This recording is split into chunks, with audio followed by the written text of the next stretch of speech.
Hey guys, this is the rest of chapter 11 of Harry Potter, the second one, the Chamber of Secrets, that we're doing the read aloud.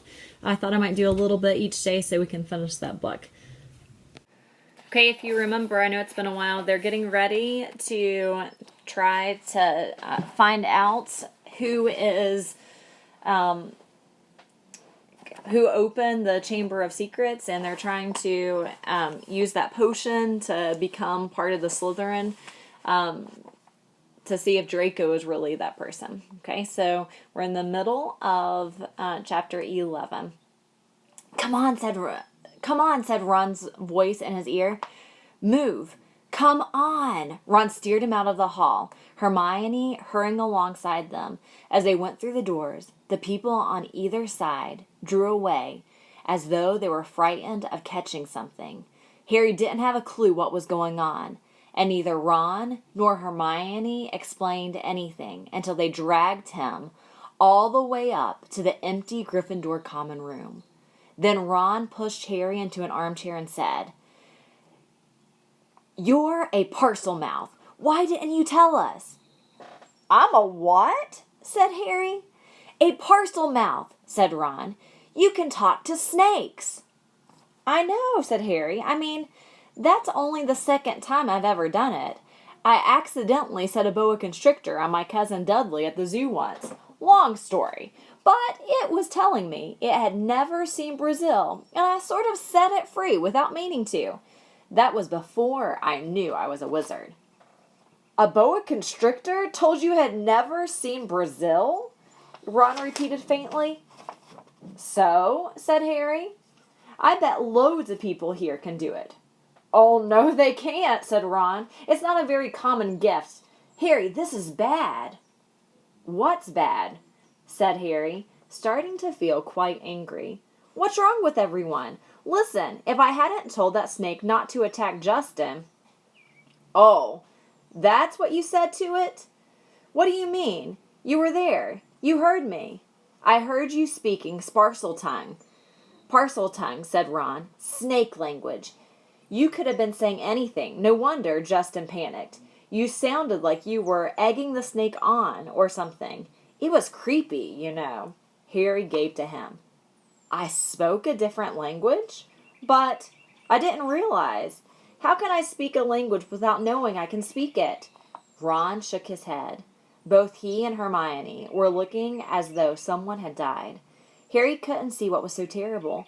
"Did you want to tell me what's wrong with stopping a massive snake biting off Justin's head?" he said. "What does it matter how I did it, as long as Justin doesn't have to join the Headless Hunt?" "It matters," said Hermione, speaking at last in a hushed voice, "because being able to talk to snakes was what Salazar Slytherin was famous for. That's why the symbol of the Slytherin house is a serpent."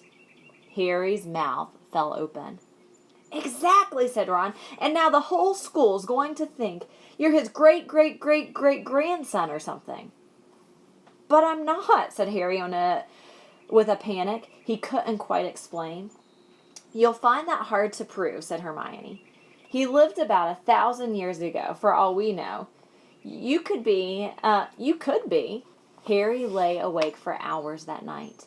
Through a gap in the curtains, around his four-poster, he watched snow starting to drift past the tower window and wondered, could he be a descendant of Salazar Slytherin? He didn't know anyone or anything about his father's family, after all. The Dursleys had always forbidden questions about his wizarding relatives. Quietly, Harry tried to say something in Parseltongue. The words wouldn't come. It seemed he had to be face to face with the snake to do it. "But I'm in Gryffindor," Harry thought. "The Sorting Hat wouldn't have put me in here if I had Slytherin blood." "Ah," said a nasty little voice in his brain. "But the Sorting Hat wanted to put you in Slytherin, don't you remember?" Harry turned over. He'd see Justin the next day in herbology, and he explained that he'd been calling the snake off, not egging it on, which, he thought angrily, pummeling his pillow, any fool should have realized. By next morning, however, the snow that had begun in the night had turned into a blizzard. So think that the last herbology lesson of the term was canceled. Professor Sprout wanted to fit socks and scarves on the mandrakes. A tricky operation she would entrust to no one else, now that it was so important for the mandrakes to grow quickly and revive Mrs. Norris and Colin Creevey. Harry fretted about this next to the fire in the Gryffindor common room, while Ron and Hermione used their time off to play a game of wizard chess. "For heaven's sake, Harry," said Hermione, exasperated, as one of Ron's bishops wrestled her knight off his horse and dragged him off the board. "Go and find Justin if it's so important to you." So Harry got up and left through the portrait hole, wondering where Justin might be. The castle was darker than it usually was in daytime because of the thick, swirling gray snow at every window. Shivering, Harry walked past classrooms where lessons were taking place, catching snatches of what was happening within. Professor McGonagall was shouting at someone who, by the sound of it, had turned his friend into a badger. Resisting the urge to take a look, Harry walked on by, thinking that Justin might be using his free time to catch up on some work, and decided to check the library first. A group of Hufflepuffs, who should have been in herbology, were indeed sitting in the back of the library. They didn't seem to be working. Between the long lines of high bookshelves, Harry could see that their heads were close together, and they were having what looked like an absorbing conversation. He couldn't see whether Justin was among them. He was walking toward them when something of what they were saying met his ears, and he paused to listen, hidden in the invisibility section. "So, anyway," a stout boy was saying, "I told Justin to hide up in our dormitory. I mean to say, if Potter's marked him down as his next victim, it's best if he keeps a low profile for a while. Of course, Justin's been waiting for something like this to happen ever since he let slip to Potter he was Muggle-born. Justin actually told him he'd been down for Eton. That's not the kind of thing you bandy about with Slytherin in the air on the loose, is it?" "You definitely think it is Potter then, Ernie?" said a girl with blonde pigtails anxiously. "Hannah," said the stout boy solemnly, "he's a Parselmouth. Everyone knows that the mark of a dark wizard is a Parselmouth. Have you ever heard of a decent one who could talk to snakes? They call Slytherin himself Serpent Tongue." There was some heavy murmuring at this, and Ernie went on. "Remember what was written on the wall? Enemies of the air, beware. Potter had some sort of run-in with Filch. Next thing we know, Filch's cats attacked. The first year Creevey was annoying Potter at the Quidditch match, taking pictures of him while he was lying in the mud. Next thing we know, Creevey's been attacked." "He always seems so nice, though," said Hannah uncertainly.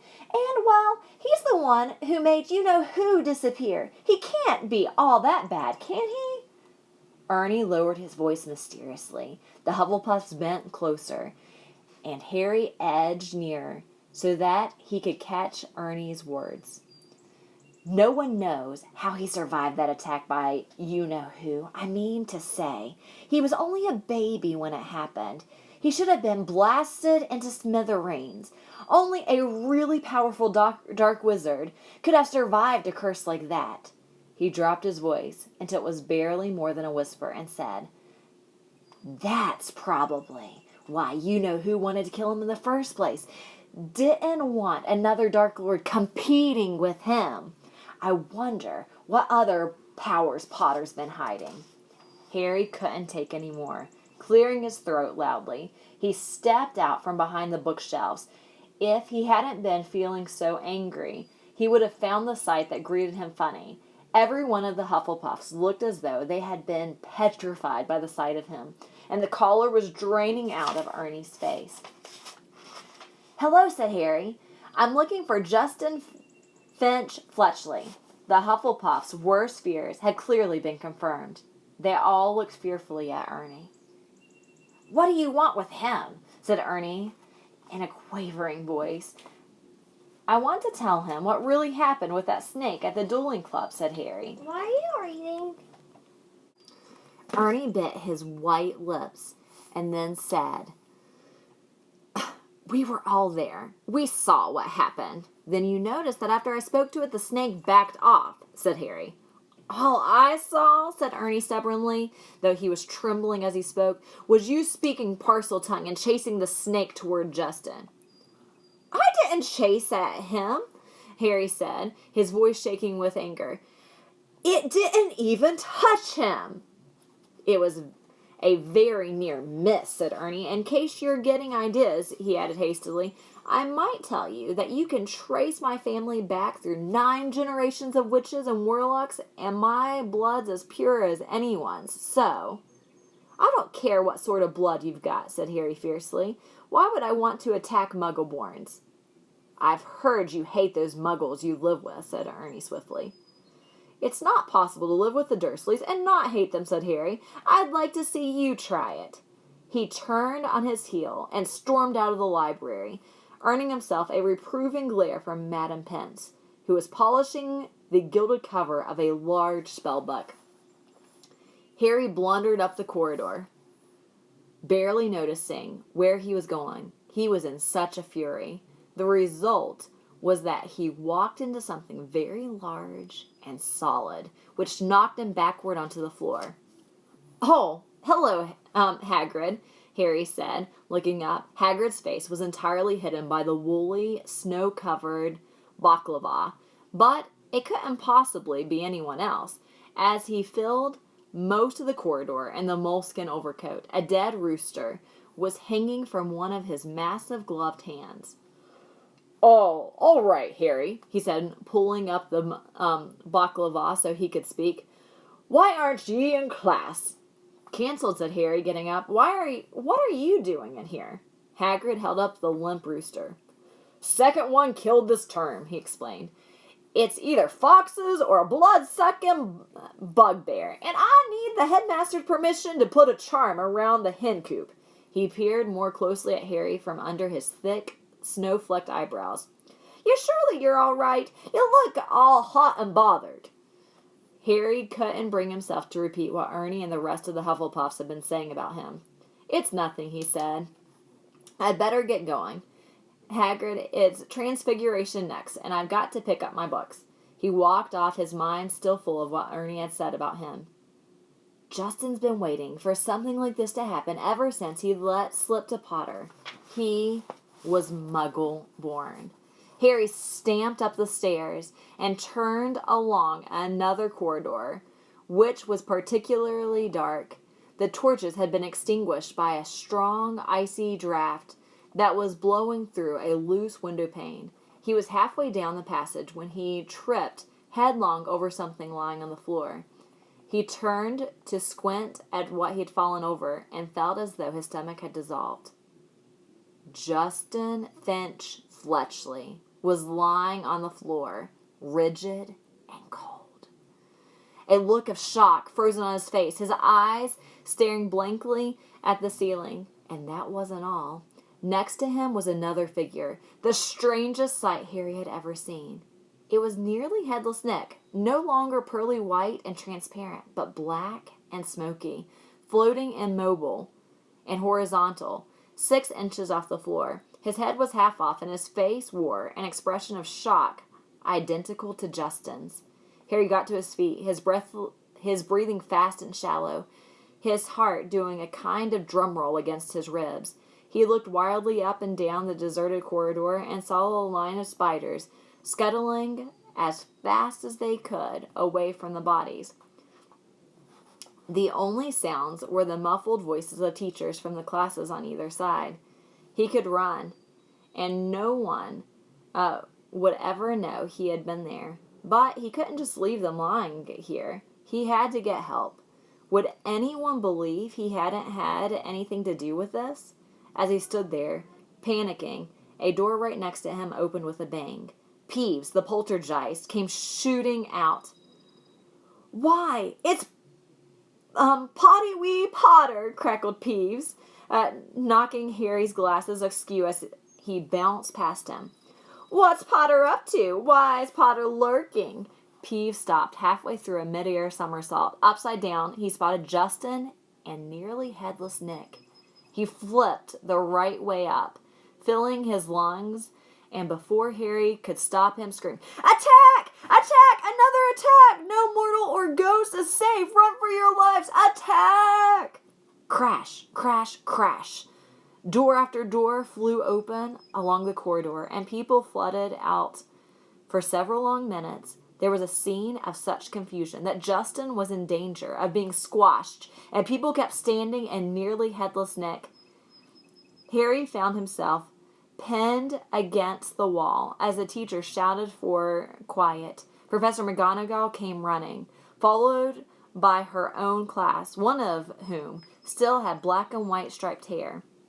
She used her wand to set off a loud bang, which restored silence, and ordered everyone back into their class. No sooner had the scene cleared somewhat than Ernie the Hufflepuff arrived, panting on the scene. "Caught in the act!" Ernie yelled, his face dark white, pointing his finger dramatically at Harry. "That will do, Macmillan," said Professor McGonagall sharply. Peeves was bobbing overhead, now grinning wickedly, surveying the scene. Peeves always loved chaos. As the teachers bent over Justin and nearly headless Nick, examining them, Peeves broke into song. "Oh, Potter, you rotter! Oh, what have you done? You're killing off students. You think it's good fun?" "That's enough, Peeves," barked Professor McGonagall, and Peeves zoomed away backward, with his tongue out at Harry. Justin was carried up to the hospital wing by Professor Flitwick and Professor Sinistra of the astronomy department, but nobody seemed to know what to do for nearly headless Nick. In the end, Professor McGonagall conjured a large fan out of thin air, which she gave to Ernie, with instructions to waft nearly headless Nick up the stairs. This Ernie did, fanning Nick along for a silent, black hovercraft. This left Harry and Professor McGonagall alone together. "This way, Potter," she said. "Professor," said Harry at once, "I swear I didn't." "This is out of my hands, Potter," said Professor McGonagall curtly. They marched in silence around a corner, and she stopped before a large and extremely ugly stone gargoyle. "Lemon Drop," she said. This was evidently a password, because the gargoyle sprang suddenly to life and hopped aside as the wall behind him split in two. Even full of dread from what was coming, Harry couldn't fail to be amazed. Behind the wall was a spiral staircase that was moving smoothly upward, like an escalator. As he and Professor McGonagall stepped onto it, Harry heard the wall thud, close behind them. They rose upward in circles, higher and higher, until at last, slightly dizzy, Harry saw a gleaming oak door ahead with a brass knocker in the shape of a griffin. He knew now where he was being taken. This must be where Dumbledore lived. And that's the end of chapter 11.